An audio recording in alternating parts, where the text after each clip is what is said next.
गुरु ब्रह्म महिमा अलेख शरण। नमस्कार दर्शक वृंद, आपण मानंकु आजिर राशिफल कार्यक्रम मु एस कुमार स्वागत जनाऊँगी। प्रतिदिन निजर राशिफल जानिबा पाई गुरुकृपा यूट्यूब चैनल को सब्सक्राइब करंतु और पाखरे थिबा बेल आइकन को प्रेस करी ऑल नोटिफिकेशन ऑन करी दियंतु, जहा फଳରେ आमे जेतेबेले वीडियो अपलोड करिवो प्रथमे आपण वीडियो देखि पारिबे।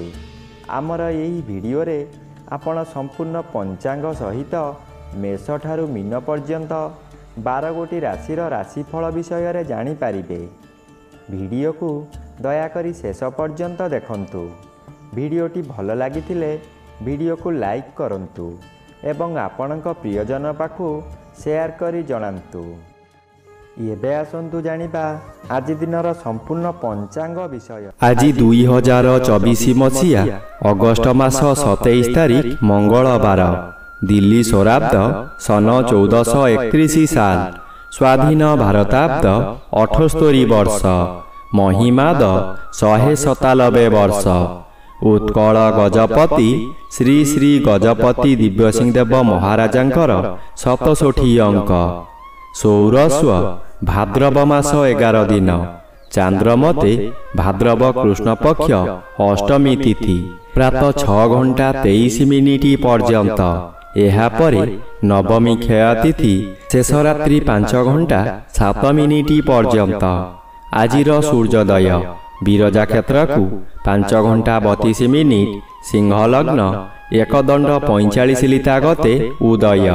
आजिर सूर्यास्त विरजा क्षेत्र को 6 घंटा 1 मिनिट, कुंभ लग्न 1 दंड 20 लिता गते अस्त। आज वृषचंद्र 60 दंड, रोहिणी नक्षत्र रात्रि 8 घंटा पर्यंत। आज जन्मित शिशुर वृष राशि वैश्यवर्ण नरगण, रात्रि 8 घंटा गते देवगण। आज मृत व्यक्तिर 1 पाद पुष्कर दोष। निषिद्ध खाद्य आज नड़िया भोजन निषेध अटे। प्रातः 6 घंटा 23 मिनिट गते लाउ भोजन निषेध अटे। आजिर अमृत जोग दिवा 7 घंटा 56 मिनिट गते 10 घंटा 20 मिनिट मध्ये, दिवा 12 घंटा 44 मिनिट गते 2 घंटा 20 मिनिट मध्ये, अपराह्न 3 घंटा 36 मिनिट गते 5 घंटा 12 मिनिट मध्ये, अस्तरु संध्या 6 घंटा 50 मिनिट मध्ये, रात्रि 9 घंटा 13 मिनिट गते 11 घंटा 37 मिनिट मध्ये एवं रात्रि 2 घंटा 2 मिनिट गते शेष रात्रि 3 घंटा 38 मिनिट मध्ये। आजिर महेंद्र जोग नाही। आजिर काल बेला दिवा 12 घंटा 52 मिनिट गते 2 घंटा 26 मिनिट मध्ये। आजिर 12 बेला दिवा 7 घंटा 6 मिनिट गते 8 घंटा 40 मिनिट मध्ये। आजिर काल रात्रि रात्रि 7 घंटा 35 मिनिट गते 9 घंटा 9 मिनिट मध्ये। आजिर राहु काल अपराह्न 3 घंटा ठारू 4 घंटा 30 मिनिट मध्यरे। आज बिछा राशिर घात चंद्र रात्रि 8 घंटा मध्ये मकर राशिर घात नक्षत्र, मिथुन राशि और कन्या राशिर घात तिथि प्रातः 6 घंटा 23 मिनिट गते सिंह राशिर घात तिथि, मकर राशिर घात 12। प्रिय बंधुगण, एबे आसंतु जानिबा मेष ठारू मीन पर्यंत 12 गोटी राशिर राशिफल विषय रे। राशिचक्रर प्रथम राशि मेष राशि। आज मेष राशि जन्मित व्यक्ति मानक सकाशे द्वितीय चंद्र अशुभ और पंचम रवि आंशिक बाधा पाउथिबारु अशुभ फल मिलिब। आपणक कार्य को बंधु माने समालोचना करिबे। द्वितीय गृह धन गृह और परिवार गृह होइथिबारु आपणक निज लोक माने शत्रुता करिबे। बहु अर्थ व्यय कराई आपणको बर्बाद कराई देबे। आपण हतोत्साह होई पड़िबे। पिला माने आपणक निर्देशर विपरीत कार्य करी बहु स्थान रे आपणको अपमानित करिबे। एबे आसंतु जानिबा राशिचक्रर द्वितीय राशि वृष राशि विषय रे। आज वृष राशि जन्मित व्यक्ति मानक सकाशे ଶ୍ରୀଚନ୍ଦ୍ର ଆଂଶିକ ବାଧା ପାଉଥିବାରୁ କିଛି ଶୁଭ ଫଳ ମିଳିବ। ଚତୁର୍ଥର ବି ବାଧାପ୍ରାପ୍ତ ଅଛନ୍ତି, ଅଶୁଭ ଫଳ ମିଳିବ ନାହିଁ। ଘରକୁ କୌଣସି ଅତିଥି ଆଗମନ କରିପାରନ୍ତି। ଗୃହରେ ଖାଇବା ଧୁମଧାମ ହେବ। ନୂତନ ବସ୍ତ୍ର ଆଭୂଷଣ ବ୍ୟବହାର କରିବେ। ଆଜି ଯଦି କୌଣସି ସ୍ଥାନକୁ ଯାତ୍ରା କରିବାର ଅଛି, ସ୍ଥଗିତ ରଖନ୍ତୁ। ଆଜି କଦାପି ନୂତନ ଗୃହ ଆରମ୍ଭ କରନ୍ତୁ ନାହିଁ। ଗୃହ ଆରମ୍ଭ କଲେ ତାହା ଅଧାରୁ ବନ୍ଦ ହୋଇପାରେ କିମ୍ବା କୌଣସି ଅଘଟଣ ଘଟିପାରେ। ଏବେ ଆସନ୍ତୁ ଜାଣିବା ରାଶିଚକ୍ରର ତୃତୀୟ ରାଶି ମିଥୁନ ରାଶି ବିଷୟରେ। ଆଜି ମିଥୁନ ରାଶି ଜନ୍ମିତ ବ୍ୟକ୍ତିମାନଙ୍କ ସକାଶେ ଦ୍ୱାଦଶ ଚନ୍ଦ୍ର କୃଷ୍ଣପକ୍ଷ ହେତୁ ଶୁଭ ଫଳ ମିଳିବ। ତୃତୀୟ ସ୍ଥାନରେ ରବି ଗୋଚର କରୁଛନ୍ତି।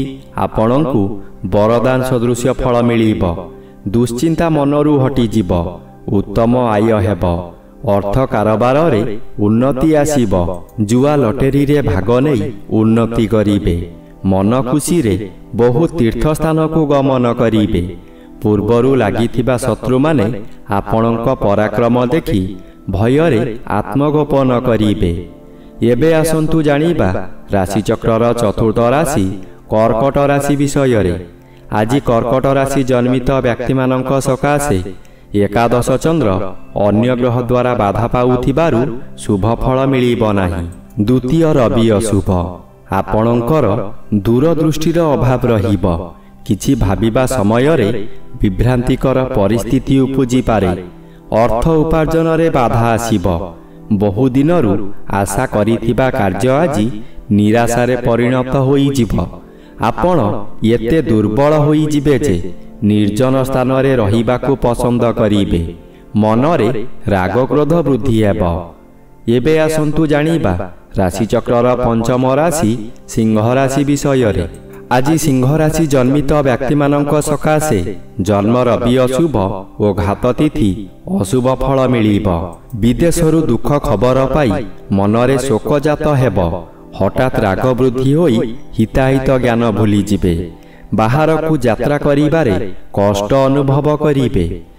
ଦଶମ ସ୍ଥାନରେ ଚନ୍ଦ୍ରଗୋଚର କରୁଛନ୍ତି। ଶୁଭ ଫଳ ପ୍ରଦାନ କରିବେ। ଆପଣ ଆଜି ବହୁ ବଡ଼ ବଡ଼ କାମ ଖୁବ୍ ସହଜରେ କରିପାରିବେ। ଉଚ୍ଚ ସମ୍ମାନର ଅଧିକାରୀ ହୋଇପାରନ୍ତି। ପୂର୍ବରୁ ଯାହା ଚାହୁଁଥିଲେ ତାହା ଆଜି ପୂରଣ କରିବାରେ ସଫଳ ହେବେ। ଏବେ ଆସନ୍ତୁ ଜାଣିବା ରାଶିଚକ୍ରର ଷଷ୍ଠ ରାଶି କନ୍ୟା ରାଶି ବିଷୟରେ। ଆଜି କନ୍ୟା ରାଶି ଜନ୍ମିତ ବ୍ୟକ୍ତିମାନଙ୍କ ସକାଶେ ଦ୍ୱାଦଶ ରବି ଓ ନବମ ଚନ୍ଦ୍ର ଉଭୟ ଅନ୍ୟ ଗ୍ରହ ଦ୍ୱାରା ବାଧା ପାଉଥିବାରୁ ଅଶୁଭ ଫଳ ମିଳିବ ନାହିଁ। ଆପଣ ଯେଉଁ କାର୍ଯ୍ୟ କରିବାକୁ ଚାହିଁବେ ତହିଁରେ ସଫଳତା ମିଳିବ। ବିଶେଷ କରି ଏହି ସମୟରେ ଜନମଙ୍ଗଳ କାର୍ଯ୍ୟକ୍ରମରେ ଯୋଗ ଦେଇପାରନ୍ତି। ଜନହିତକର କାର୍ଯ୍ୟ କରି ଉଚ୍ଚ ପ୍ରଶଂସା ପାଇବେ। ଚତୁର୍ଦିଗରୁ ସମ୍ମାନ ମିଳିବ। ଖୁସିରେ ଦିନ କାଟିବେ। ଏହି ସମୟରେ ଭାଗ୍ୟରେ ପରିବର୍ତ୍ତନ ହୋଇଯିବ। ଏବେ ଆସନ୍ତୁ ଜାଣିବା ରାଶିଚକ୍ରର ସପ୍ତମ ରାଶି ତୁଳା ରାଶି ବିଷୟରେ। ଆଜି ତୁଳା ରାଶି ଜନ୍ମିତ ବ୍ୟକ୍ତିମାନଙ୍କ ସକାଶେ ଅଷ୍ଟମ ସ୍ଥାନରେ ଚନ୍ଦ୍ରଗୋଚର କରୁଛନ୍ତି। ଶୁଭ ଫଳ ମିଳିବ। ଅଷ୍ଟମ ସ୍ଥାନ ଆୟୁ ସ୍ଥାନ ଓ ମାରକ ସ୍ଥାନ। ଚନ୍ଦ୍ର ଏପରି ଏକ ଗ୍ରହ ମୃତ୍ୟୁକୁ ମଧ୍ୟ ମାରିପାରେ। ଚନ୍ଦ୍ର ଅଷ୍ଟମରେ ଭ୍ରମଣ କରୁଥିବା ସମୟରେ ବହୁ ଦୁର୍ଘଟଣା ମଧ୍ୟ ଘଟାଇପାରେ। ତାହା ମାନସିକ ହେଉ କିମ୍ବା ଶାରୀରିକ। ନିଜକୁ ସତର୍କ ନ ରହିଲେ ନିଜ ଗୋଡ଼ରେ ନିଜେ କୁରାଢ଼ି ମାରିବା ସଦୃଶ୍ୟ ହେବ। ଏଣୁ ମନକୁ ଶାନ୍ତ ରଖନ୍ତୁ। ବ୍ୟବହାର ଠିକ୍ ରଖନ୍ତୁ। ଏବେ ଆସନ୍ତୁ ଜାଣିବା ରାଶିଚକ୍ରର ଅଷ୍ଟମ ରାଶି ବିଛା ରାଶି ବିଷୟରେ। ଆଜି ବିଛା ରାଶି ଜନ୍ମିତ ବ୍ୟକ୍ତିମାନଙ୍କ ସକାଶେ ଘାତ ଚନ୍ଦ୍ର ଭୋଗ ହେଉଛି। ଘାତ ଚନ୍ଦ୍ର ସର୍ବଦା ଅଶୁଭ ଫଳ ମିଳିବ। ଘରେ ବାହାରେ ପ୍ରତ୍ୟେକ ସ୍ଥାନରେ ଆପଣ ଅପଦସ୍ଥ ହେବେ। ବହୁ ପରିମାଣର ବ୍ୟୟ ହେବ। ଶରୀର ଅସୁସ୍ଥ ହେବ। ରାସ୍ତା ଦୁର୍ଘଟଣା ହୋଇପାରେ। ନାସା କର୍ଣ୍ଣ ଚକ୍ଷୁ ପୀଡ଼ା ହୋଇପାରେ। ମାନସିକ ଦୁର୍ଘଟଣା ବୃଦ୍ଧି ହେବ। ନିଜ ମନକୁ ଶାନ୍ତ ନ କଲେ ନିଜକୁ ନିଜେ ଦଣ୍ଡ ଦେଇ ହଇରାଣ ଓ ଲୋକହସା ହୋଇପାରନ୍ତି। ଏବେ ଆସନ୍ତୁ ଜାଣିବା ରାଶିଚକ୍ରର ନବମ ରାଶି ଧନୁ ରାଶି ବିଷୟରେ। ଆଜି ଧନୁ ରାଶି ଜନ୍ମିତ ବ୍ୟକ୍ତିମାନଙ୍କ ସକାଶେ ନବମ ରବି ଆଂଶିକ ବାଧା ପାଉଥିବାରୁ ଅଶୁଭ ଫଳ କମ୍ ମିଳିବ। ଷଷ୍ଠ ସ୍ଥାନରେ ଚନ୍ଦ୍ର ଗୋଚର କରୁଛନ୍ତି। ଷଷ୍ଠ ଚନ୍ଦ୍ର ବଳବାନ ଚନ୍ଦ୍ର। ଆପଣଙ୍କ ପରିବାର ମଧ୍ୟରେ ଖାଲି ଆନନ୍ଦ ହିଁ ଆନନ୍ଦ ମିଳିବ। ଯେଉଁ କାମରେ ହାତ ଦେବେ ତହିଁରେ ସଫଳତା ନିଶ୍ଚୟ ପାଇବେ। ବ୍ୟବସାୟ କରୁଥିବା ବ୍ୟକ୍ତିମାନେ ବ୍ୟବସାୟରେ ଆଶାଠାରୁ ଅଧିକ ଲାଭବାନ ହେବେ। ପାଖରେ ଅର୍ଥର ଅଭାବ ରହିବ ନାହିଁ। ଆପଣଙ୍କ ମନୋବଳ ବୃଦ୍ଧି ହେବ। ଆପଣ ଯାହା ଚାହିଁବେ ତାହା କରିପାରିବେ। ଏବେ ଆସନ୍ତୁ ଜାଣିବା ରାଶିଚକ୍ରର ଦଶମ ରାଶି ମକର ରାଶି ବିଷୟରେ। ଆଜି ମକର ରାଶି ଜନ୍ମିତ ବ୍ୟକ୍ତିମାନଙ୍କ ସକାଶେ ଅଷ୍ଟମ ରବି ଅଶୁଭ ଓ ପଞ୍ଚମ ଚନ୍ଦ୍ର ଅଶୁଭ ଫଳ ମିଳିବ। ଘାତ ନକ୍ଷତ୍ର ଓ ଘାତ ବାର ଅଶୁଭକୁ ବୃଦ୍ଧି କରାଇବ। ଆପଣଙ୍କର ମନ ଅସ୍ଥିର ରହିବ।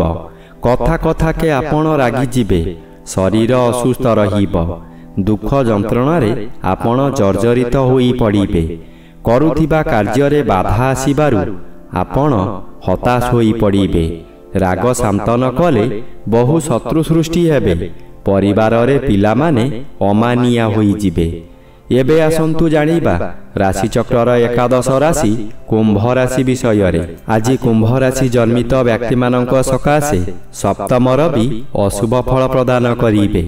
ହସ ଖୁସି ଚାଲିଥିବା ସମୟରେ ହଠାତ୍ ବିପଦ ମାଡ଼ି ଆସିବ। ନିଜେ କିଛି ଭାବିବା ପୂର୍ବରୁ ରୋଗ ମାଡ଼ି ବସିବ। ଚତୁର୍ଥ ସ୍ଥାନରେ ଚନ୍ଦ୍ର ଗୋଚର କରୁଛନ୍ତି।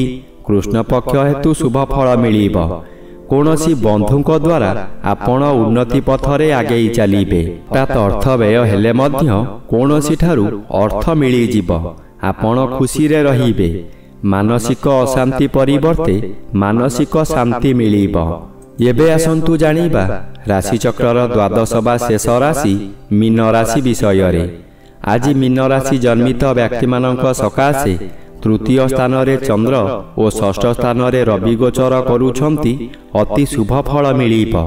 ତୃତୀୟ ଚନ୍ଦ୍ର ବଳବାନ ଚନ୍ଦ୍ର। ଏହି ସମୟରେ ଆପଣଙ୍କର ସ୍ୱାସ୍ଥ୍ୟରେ ଉନ୍ନତି ଘଟିବ। ପୂର୍ବରୁ ଥିବା ରୋଗମାନ ଅପସରିଯିବ। ଶରୀରର ତେଜ ବୃଦ୍ଧି ହେବ। ଯେଉଁ କାର୍ଯ୍ୟ କରିବାକୁ ଚାହିଁବେ ତହିଁରେ ସଫଳତା ଲାଭ କରିବେ। ହଠାତ୍ ଆପଣଙ୍କର କୌଣସିଠାରୁ ଶୁଭ ଖବର ପାଇ ମନର ବଳ ବୃଦ୍ଧି ହେବ। ବ୍ୟବସାୟରେ ଅଧିକ ଲାଭବାନ ହେବେ। ଧନ ସଞ୍ଚୟ କରିବାର ଦିନଟିଏ।